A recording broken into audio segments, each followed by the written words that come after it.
The story of Magicka is something that most people feel comfortable with and have seen before.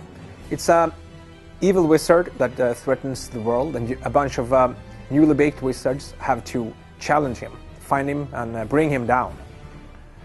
The generic setting is spiced up with humor and a parody, but there's also a grimness to it that's reflected in the spell system. The spell system in Magicka is based on 8 elements: water, life, shield, cold, electricity, arcane, stone, and fire.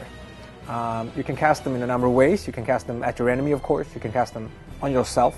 You can use them as a shield, or you can cast them into your weapon and strike people with it. The combination of the elements is where the system really shines.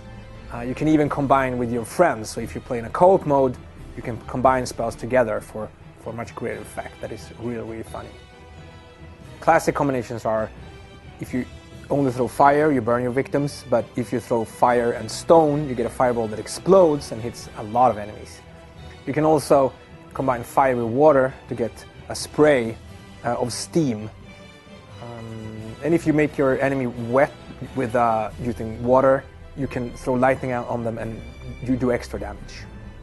Unfortunately, that also goes for yourself and your friends. So if you're wet and you're hit by lightning, you also take extra damage. So you might have to throw fire on yourself to dry yourself.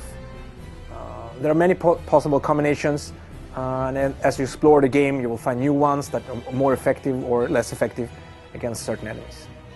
Friendly fire is a big part of Magicka. You cannot turn it off. It makes for interesting gameplay, tactics. You have to avoid hitting your friends at least too hard, if it happens, or actually when it happens. If you set them on fire, you can douse the fire with water. Your friends, they can heal themselves. You can also heal them.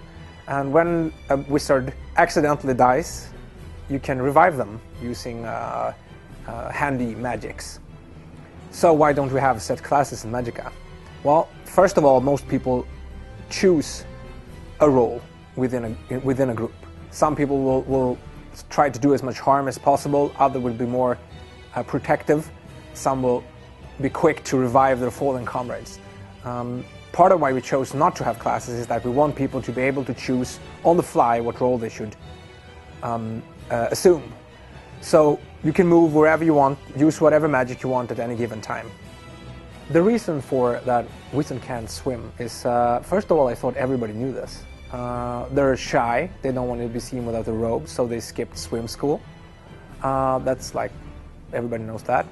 The other part is they can use frost to freeze water, so they can walk on ice instead. So, of course they would do it. I mean, why spend time with being teased cold and wet with other kids? I mean, that's almost a stupid question, actually.